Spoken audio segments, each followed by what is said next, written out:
her band there is going to upstage the president's band. I think that's a yes. But Kamala Harris, she has said in the past that she was told no so much that she started eating no for breakfast. And now, of course, ascending to the second highest office of the land as well. She's talked about her grassroots background and how she got her whatever it takes attitude. She said that it was her mother who told her when she was running for district attorney to take an ironing board and posters and duct tape and go stand in front of the nearest grocery store and introduce herself to patrons. Now she's introducing herself on the world stage. Her mother, the greatest influence, but Howard University also played such a role in the formation of the public servant, the politician that Kamala Harris would turn out to be. Right. Thurgood Marshall, that was the second Bible that she had her hand on today as she was sworn into office. She said that Thurgood Marshall was part of the reason that she decided she wanted to have a career in law, and that it was the idea that he had attended Howard Law School that made her decide that she, too, wanted to attend there as well. Seeing her marching band make their way up the avenue, Byron Pitts. I just heard an oh yeah. Oh yeah, George. They call this band Showtime for a reason. Talking about Howard University, Howard University is a regal place in America. Founded in 1867. In the first 4 years of its existence, 150,000 freed slaves went through that place. It is a place of many firsts, right?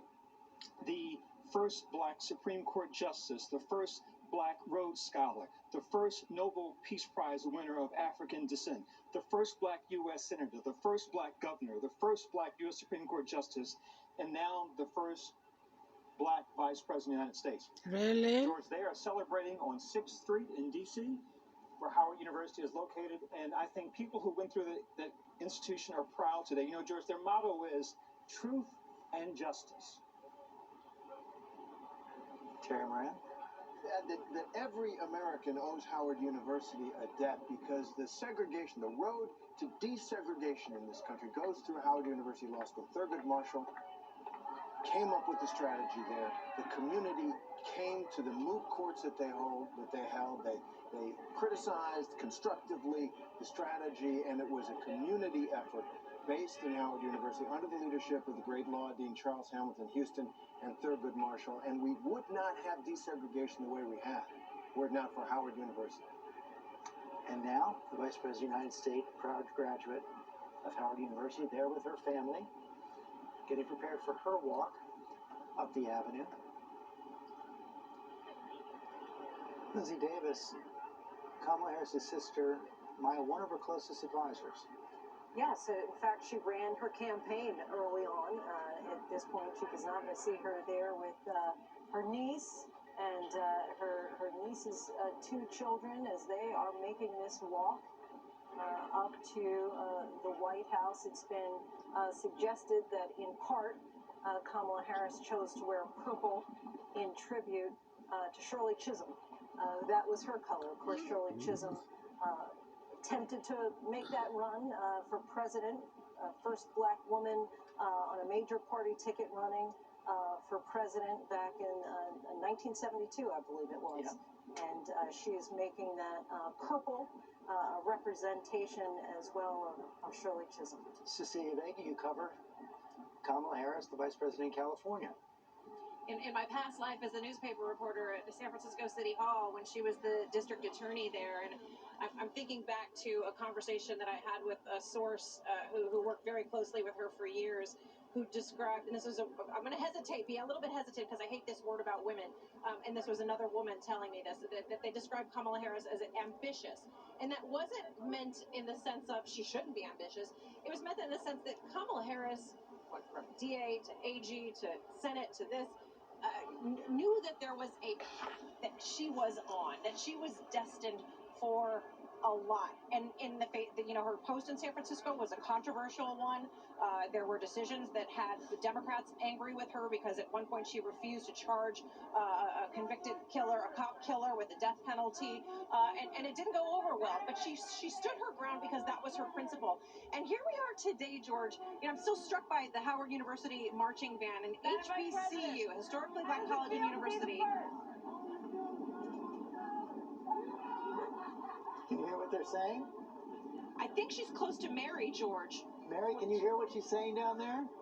I can't. Lots of waves, George, some thumbs up, and the family certainly is having a very, very good time soaking in this moment. And I have to say, Joe Biden always said her story is America's story. And you just look at that family marching up Pennsylvania Avenue, and it is a picture of American diversity. It is a picture of the modern American family. And right now, it's a picture of a family soaking up a moment of history, a moment of huge importance, not just for our nation, but for the world and the message that it sends, but also just a moment for them to sort of pause and reflect and soak it all in. This has been a really hard year, a really hard-fought campaign, and I have to tell you, it looks like the little girls are having a good time, too. Thank you. So we're joined now by Senator Amy Klobuchar. Of course, she ran in the presidential campaign, competed with Kamala Harris, competed with Joe Biden in the last campaign, was one of the chairs of the inaugural event. Today, your thoughts as you see the vice president walk up the avenue, your thoughts on this day? George, with everything that's happened in the last few weeks, the assault on our democracy, one of my goals with this inauguration that we don't lose, and we didn't lose, this moment of great celebration for our first woman, first African American, first Asian American vice president. It was an incredible moment, and both Roy Blunt, who chaired this, got a lot of grief for going forward, actually. People said to us, that's why I did the Lincoln quote about him getting grief. They said, oh, why are you going on with this? Maybe he should be in a bunker after what happened and get sworn in a bunker. It would be safer.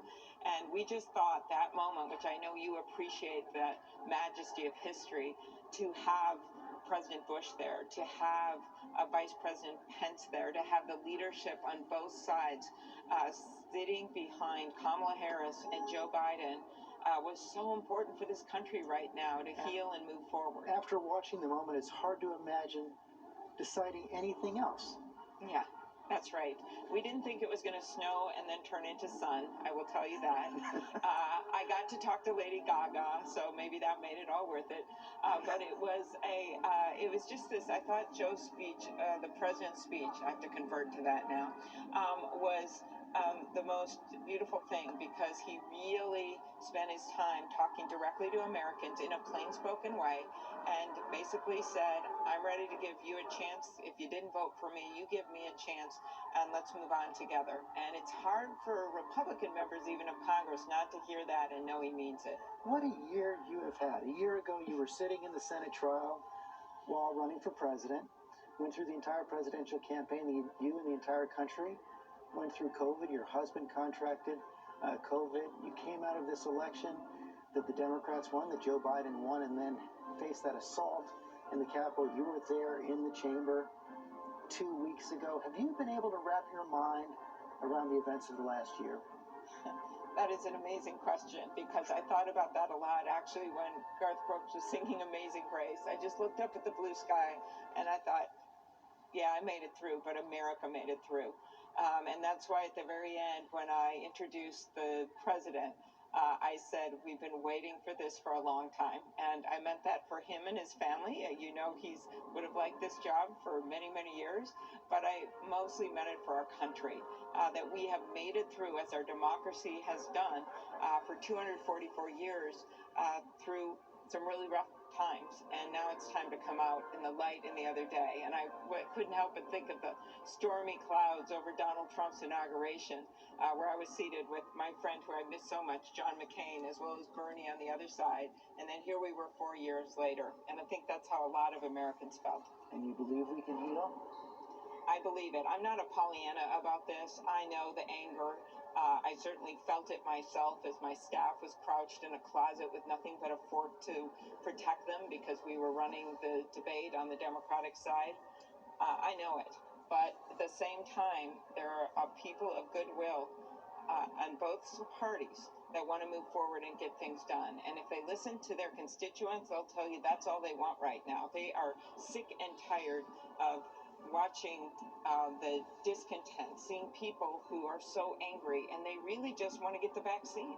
They really just want to get back their job. They want to be able to send their kids to school again. And if Joe Biden takes that as his mission, it's real hard to say no to him. And I think that's what's just about to happen. Senator Klobuchar, thanks for your time. Thanks for making the decision to go forward with this inauguration. As we watch the Vice President of the United States, Kamala Harris, walk her way up West Executive Avenue with her family, with her husband, now the second gentleman of the United States, Doug Emhoff. Her great nieces, Rachel Scott. It looked like her grandniece there was practicing to one day walk up that avenue herself. Yeah, and she actually suggested that once, right before the race was called, saying that she wanted to be an astronaut president. And Kamala Harris, the vice president, then told her that she could do that, but she has to wait until she's 35, until she's old enough. You know, this is the first time that this family has seen each other in months, since the race was actually called. You have Doug Emhoff there, the second gentleman. But Harris said that while vice president would be great when she was running, she said Kamala is her favorite title, and that is what she is known as to their two kids, Cole and Ella. You see them there. This is a family that represents the diversity of America. It's a changing face in politics that we are seeing play out right here before us, and it is just remarkable. It's a remarkable image, both of them walking up there to the EOB, the White House, on the complex there. Harris says that she would like to keep her family dinners. She likes to spend some time around the dinner table on Sundays. They've been doing this via Zoom lately during the pandemic. That's one thing that she would like to keep as she moves into her role as vice president. But again, really reflecting the diversity of America, what we are seeing playing out right now. The second gentleman, the first second gentleman our country has seen, and the first woman and woman of color to serve as vice president of the United States, marching up those steps right now, George. Steps of the old executive office building. She'll have a large suite of offices there. Of course, she'll also have a smaller office in the West Wing, closer to the president. No doubt will spend hours and hours in the Oval Office with the President of the United States as well.